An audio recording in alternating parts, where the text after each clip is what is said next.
विश्व पर्यावरण दिवस के खास अवसर पर पूर्व विधायक संदीप नाइक के नेतृत्व में संदीप नाइक प्रतिष्ठान और ग्रीन होप द्वारा संयुक्त रूप से करावे गांव स्थित गणपत शेठ तांडिल मैदान में पौधारोपण संपन्न हुआ। इस दौरान अनगिनत वन औषधि पौधों का रोपण करने के अलावा सभी के बीच पर्यावरण पूरक जूट बैग्स वितरित कर पर्यावरण संवर्धन का संदेश भी दिया गया। इस बार इस अभियान को 20 वर्ष सफलतापूर्वक पूरे हुए हैं। संदीप नाइक ने कहा कि आसपास के इलाकों के विकास होने के साथ ही हमें पर्यावरण के समतोल के साथ जैव विविधता की सुरक्षा पर भी ध्यान देना आवश्यक है। ग्रीन होप आणि यावेळेस संदीप नाईक प्रतिष्ठान यांच्या संयुक्त विद्यमानं पर्यावरण दिनाच्या निमित्तानं आज वृक्ष लागवडीचा उपक्रम हाती घेतलाय। खूप मोठ्या संख्येनं कॉलेजमध्ये विद्यार्थी असतील, NGOज असतील, या परिसरातील ग्रामस्थ असतील, ज्येष्ठ नागरिक असतील, यांचा सहभाग या उपक्रमाला लाभलेला आहे। हा उपक्रम जरी आज औपचारिकरित्या आज वृक्ष लागवड करून हा उपक्रम संपूर्ण वर्षभर सुरू राहणार आहे। ग्रीन होपच्या माध्यमातून प्रत्येक वर्षी मागेल त्याला झाड हे उपक्रम राबवलं जातं आणि झाड लावत असताना कोणत्या ठिकाणी कोणत्या प्रकारचं झाड लावावं याचं देखील माहिती आणि मार्गदर्शन ग्रीन होपच्या माध्यमातून दिलं जातं। येणाऱ्या कालखंडामध्ये आपल्या शहराचं पर्यावरण हे संतुलित राहावं, ध्वनी प्रदूषण, पाण्याचं प्रदूषण आणि त्याचबरोबर ग्रीन कव्हर देखील मेंटेन केलं जावं, कमीत कमी प्लास्टिकचा वापर व्हावा, मायक्रो प्लास्टिकचा वापर बिलकुल केला जाऊ नये आणि पर्यावरण पूरक अशा वस्तूंचा वापर हा प्रत्येकानं केला पाहिजे। आपला स्वतःचं एक जरी पर्यावरण पूरक ठेवण्याकरता असलेला प्रयत्न हे आपलं शहर आपल्या सध्याच्या स्थितीमध्ये आपल्या ह्या पिढीला आणि पुढच्या पिढीला एक चांगलं पर्यावरण देण्याकरता कारणीभूत ठरेल। त्यामुळे काही ना काहीतरी पर्यावरण पूरक उपक्रम हा प्रत्येकानं प्रत्येक वर्षी केला पाहिजे, प्रत्येक महिन्याला केला पाहिजे, प्रत्येक आठवड्याला केला पाहिजे आणि रोज केला पाहिजे। असा कुठेतरी त्या ठिकाणी एक विचार हा पुढे घेऊन ही ग्रीन होप संस्था सर्वांना सोबत घेऊन काम करत आहे। आपण फक्त झाडं लावणं हाच पर्यावरणाचा समतोल ठेवण्याकरता फक्त उपक्रम नाही, अनेक गोष्टी आहेत। पर्यावरणाला दूषित करणाऱ्या गोष्टींचा कमीत कमी वापर, तो वापर जरी आपण टाळला तरी खूप मोठ्या संख्येनं मोठ्या प्रमाणामध्ये आपण पर्यावरणाला त्या ठिकाणी मदत करू शकतो आणि ते संस्कार हे पिढ्यानं पिढ्या पुढच्या पिढीपर्यंत जात ती एक परंपरा त्या ठिकाणी होऊन जाते आणि अशा प्रकारची जागृती निर्माण करण्याची गरज आहे आणि आधुनिकता देखील त्याच्यामध्ये असली पाहिजे।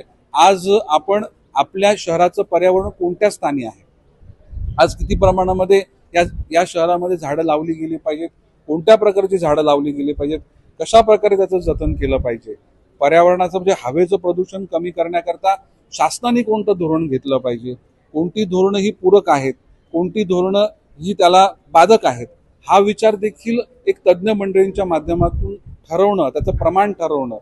विकास हवाय, परंतु विकास होत असताना हा संपूर्ण जैवविविधतेचा समतोल देखील राखला गेला पाहिजे याचा प्रयत्न करणं हे गरजेचं आहे आणि हे काम ग्रीन होपच्या माध्यमातून भविष्यात केलं जाईल। वन्य प्राण्यांचा, वन्य पक्ष्यांचा जो अधिवास आहे तो सुरक्षित ठेवणं आपल्या समोरचं खूप मोठं हे आव्हान आहे आणि त्याकरता प्रत्येकानं सहभाग घेतला पाहिजे।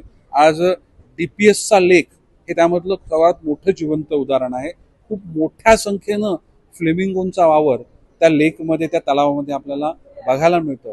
जर एखादं दृष्ट एवढं लोभनीय असतं की त्या ठिकाणी पाणी नाही, फक्त त्या फ्लेमिंगो पक्ष्यांचा थवा आणि ते गुलाबी रंग हा पूर्ण त्याची एक चादर त्या पूर्ण तलावामध्ये बघायला मिळते आणि ते बघण्याकरता या शहरामधील म्हणजे पक्षी निरीक्षक किंवा पर्यावरण प्रेमी त्याचबरोबर अनेक पर्यटक या शहरामध्ये येत असतात आणि त्या गोष्टीचा आनंद घेत असतात।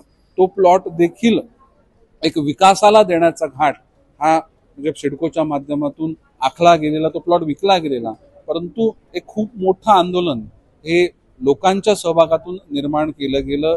DPSचे विद्यार्थी असतील, पालक असतील, या संपूर्ण नवी मुंबई शहरातले पर्यावरण प्रेमी असतील, या सर्वांनी त्याला सहभाग दिला आणि राजकीय इच्छाशक्ती जर असेल तर काहीही असं त्या ठिकाणी ऐतिहासिक निर्णय आणि एक चांगला निर्णय पर्यावरणपूरक होऊ शकतो याचं देखील एक चांगलं उदाहरण वनमंत्री माननीय गणेशजी नाईक साहेब यांच्या माध्यमातून तो प्लॉट सुरक्षित ठेवण्याकरता, तो पॉन्ड सुरक्षित ठेवण्याकरता अत्यंत उचित अशी पावलं उचलली गेली पाहिजेत।